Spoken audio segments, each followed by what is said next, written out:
ನಮ್ಮ ಹುಡುಗರಿಗೆ ತಾಳ್ಮೆ ಕಮ್ಮಿ. ಏನ್ರಿ ಎಷ್ಟು ಓದ್ತೀನಿ ಆಗವಲ್ತು, ಆಗೋದಿಲ್ಲ ಅದು. 10 ಸಲ ಪ್ರಯತ್ನ ಮಾಡಬೇಕು, 20 ಸಲ ಮಾಡಬೇಕು, 30 ಸಲ ಮಾಡಬೇಕು, ಬೇರೆ ಹಾದಿ ಇಲ್ಲ ಅದಕ್ಕೆ, ಮಾಡಬೇಕು. ಅದಕ್ಕೆ ಆ ಪ್ರಯತ್ನ ಬಿಡುವಂಗಿಲ್ಲ, ತಾಳ್ಮೆ ಬೇಕು ಮನುಷ್ಯಾಗ. ಒಂದು ಊರಾಗ ಒಬ್ಬ ರಾಜ ಪ್ರವಾಸಕ್ಕೆ ಹೊಂಟಿದ್ದ, ತನ್ನ ಮಂತ್ರಿಗಳ ಜೋಡಿ ಎಲ್ಲ ಕುದುರೆ ಗಾಡಿಯೊಳಗೆ ಜೋರಾಗಿ ಹೊಂಟಾನ. ಮತ್ತು ರಾಜ ಒಬ್ಬನೇ ಹೋಗೋದಿಲ್ಲಲ್ಲ, ಹಿಂದೆ ಮುಂದೆ. ಈ ಮಿನಿಸ್ಟ್ರುಗಳಿಗೆ ಹಿಂದೆ ಮುಂದೆ 3-4 ಜೀಪ್ ಇರ್ತಾವಂತ, ಮತ್ತು ಅವ್ಗೆ ಮುಂದೆ 3-4 ಕುದುರೆ ಗಾಡಿ, ಹಿಂದೆ 3-4 ಕುದುರೆ ಗಾಡಿ, ರಾಜನ ಪರಿವಾರ ಎಲ್ಲ ಹೋಗ್ತಿದ್ರು. ಎಡಕ ಬಲಕ ದ್ರಾಕ್ಷಿ ತೋಟ. ಈ ಬಿಜಾಪುರ ಕಡೆ ಹೋದ್ರೆ ಕಾಣಿಸ್ತದೆ ನಿಮ್ಗೆ, ಎಲ್ಲಿ ಹೊಡೆದು ದ್ರಾಕ್ಷಿ ತೋಟ, ಎಡಕ ಬಲಕ ಅದ್ಭುತ ದ್ರಾಕ್ಷಿ ತೋಟ. ಎಲ್ಲ ಕಡೆ ದ್ರಾಕ್ಷಿ ಆಗೋ ಟೈಮ್ ಅದು, ಎಲ್ಲ ಗೊಂಚಲು ದ್ರಾಕ್ಷಿ ಕಾಣಿಸ್ಲಿಕ್ಕೆತ್ತವ. ರಾಜ ಬರ್ತಾನೆ ಅಂದ್ಕೊಳ್ಳೆ ಪಾಪ ರೈತರೆಲ್ಲ ಬಂದು ತಮ್ಮ ದ್ರಾಕ್ಷಿ ಕೊಟ್ಟು ಹೋಗ್ತಿದ್ರು ರಾಜಗೆ. ಆದ್ರೂ ಒಂದು ಕಡೆ ಮಜಾ ಆಗ್ಬಿಡ್ತು.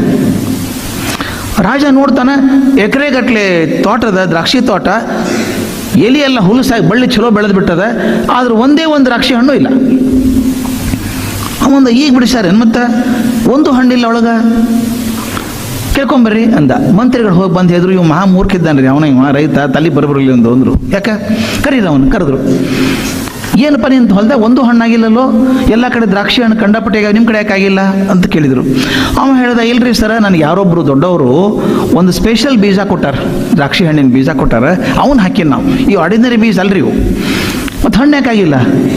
ಇಲ್ರಿ ಸರ್, ಇವು 30 ವರ್ಷಕ್ಕೆ ಹಣ್ಣಾಗ್ತಾವಂತ.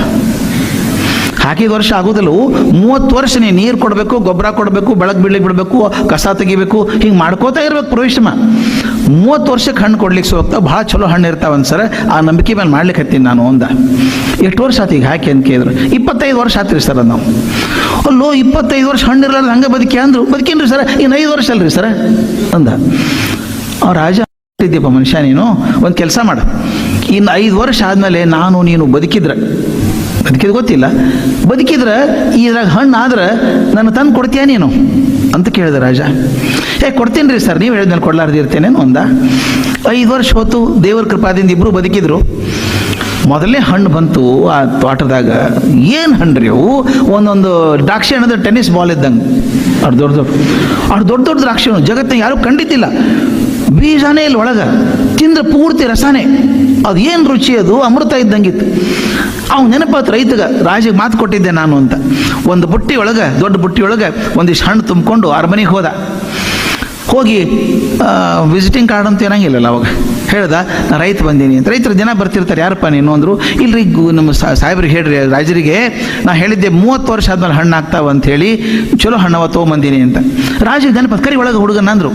ಇವು ರೈತ ಹೋದ, ತನ್ನ ಹೆಂಡತಿ ಮಕ್ಕಳನ್ನ ಕರ್ಕೊಂಡು ಹೋಗ್ಯಾನ, ದ್ರಾಕ್ಷಿ ಹಣ್ಣಿನ ಬುಟ್ಟಿ ರಾಜನ ಮುಂದಿಟ್ಟ. ರಾಜ ಅಂತ, ದ್ರಾಕ್ಷಿ ಹಣ್ಣು ಇವು ಅಂದ. ಹೌದು, ಎಂಥ ಭಾರಿ ಅವಲು, ಅದಕ್ಕೆ ಸರ್ 30 ವರ್ಷ ಕಾದಿದ್ದೆ ಸರ್ ನಾನು ಅಂದ. ಹಣ್ಣು ತಿಂದ ರಾಜ, ಯೋಗ್ಯತೆ ಅಮೃತಪ್ಪ ಇದು. ತಾನು ಹೆಂಡತಿ ಕೊಟ್ಟ, ಮಕ್ಕಳಿಗೆ ಕೊಟ್ಟ, ಮಂತ್ರಿಗಳಿಗೆ ಕೊಟ್ಟ. ಬೆಸ್ಟ್ ಮಾಡಿ ನೋಡ್ಪ ಹುಡುಗ ಅಂದ. ಕರೆದು ಏನು ಮಾಡ್ದ, ಅಷ್ಟಕ್ಕೆ ಬಿಡಲಿಲ್ಲ. ತನ್ನ ಅಮಾತ್ಯರನ್ನು ಕರೆದ, ನಮ್ಮ ಟ್ರೆಜರಿ ತೆಗೀರಿ, ಅತ್ಯಂತ ಬೆಲೆ ಬಾಳುವಂಥ ಆಭರಣಗಳನ್ನು ತೊಗೊಂಬರ್ರಿ ಅಂದ. ಕೋಟಿಗಟ್ಟಲೆ ಬೆಲೆ ಬಾಳುವಂಥ ಆಭರಣ ತಂದು ತಗೋ, ನಿನಗೆ ಬಹುಮಾನ ಕೊಟ್ಟೀನಿ ಅಂದ. ಅಷ್ಟೇ ಬಿಡಲಿಲ್ಲ, ನೀ ಯಾವ ಊರಾಗಿದ್ದೀಯಲ್ಲ ಆ ಊರು ನಿನಗೆ ಬರೆದು ಕೊಟ್ಟೀನಿ, ಇನ್ಮೇಲೆ ನೀನೇ ಅದಕ್ಕೆ ರಾಜ ಅಂದು ಬರೆದು ಕೊಟ್ಟ.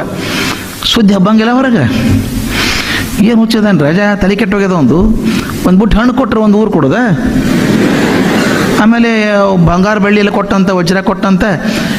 ಮರುದಿವ್ಸ ನೋಡ್ರಿ ಏನಾಯ್ತು, ಅರಮನೆ ಮುಂದೆ ಕ್ಯೂ ಹತ್ತಿ ಬಿಡ್ತೆ, ಮಂದಿದೆಲ್ಲ ಬುಟ್ಟಿ ಹಿಡ್ಕೊಂಡು ತಮ್ಮ ಹೊಲ್ದಾಗ ಬೆಳೆದು ದ್ರಾಕ್ಷಿ ತಂದುಬಿಟ್ರೆ ಎಲ್ಲರೂ ಗುಡ್ಗಟ್ಲೆ. ಅವ್ರು ರಾಜ ಹೊರಗೆ ಬರಲಿಲ್ಲ. ಅವ್ನು ಮಂತ್ರಿಗಳು ಹೇಳ್ದ, ಅವ್ರು ಕಳಿಸ್ಬಿಡೋದು, ಯಾರು ಬೇಡ ನನಗೆ, ಅವ್ರಿಗೇನು ಮಾರ್ಕೆಟ್ ರೇಟ್ ಅದು ಕೊಟ್ಟು ಕಳಿಸ್ಬಿಡು ಅಷ್ಟೇ ಅಂತಂದ. ಅವ್ರು ಜಗಳಕ್ಕೆ ಬಂದುಬಿಟ್ರು. ಅವರು ಏನ್ರಿ ಒಂದು ಕಣ್ಣಿಗೆ ಒಂದು ಮಾಡ್ತೀರಿ ನೀವು, ಅವು ಬಂದ್ರೆ ಬಂಗಾರ ಸಾಮಾನು ಕೊಡ್ತೀರಿ, ಊರ ಬರ್ಕೊಡ್ತೀರಿ, ನಮ್ಮ ದ್ರಾಕ್ಷಿ ನೋಡಂಗೆ ಕೆಲಸ ಐತೆ ನೀವು ಅಂತಂದ್ರು.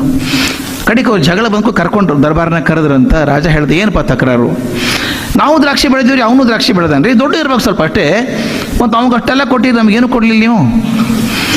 ರಾಜ ಇದ್ದಂಥ ದ್ರಾಕ್ಷಿಗೆ ಬೆಲೆ ಕೊಟ್ಟೇ ಇಲ್ಲ ನಾವು, ದ್ರಾಕ್ಷಿಗೆ ರೊಕ್ಕನೇ ಕೊಟ್ಟಿಲ್ಲ ಅವಾಗ ನಾನು ಅನ್ನೋದು. ಮತ್ತು ಕೊಟ್ಟಿರಲ್ರಿ, ಬೆಳ್ಳಿ ಬಂಗಾರ ಸಹ ಕೊಟ್ಟಿರಿ, ಜ್ಯುವೆಲ್ರಿ ಕೊಟ್ಟಿರಿ ಅವಾಗ, ಮತ್ತೊಂದು ಊರೇ ಬರ್ಕೊಟ್ಟಿರಿ ಅಂತ. ದ್ರಾಕ್ಷಿ ಬೆಲೆ ಅಲ್ಲದು, ಅವಾಗಿರುವಂಥ ನಂಬಿಕೆ, ತಾಳ್ಮೆ ಬೆಲೆ ಅದು.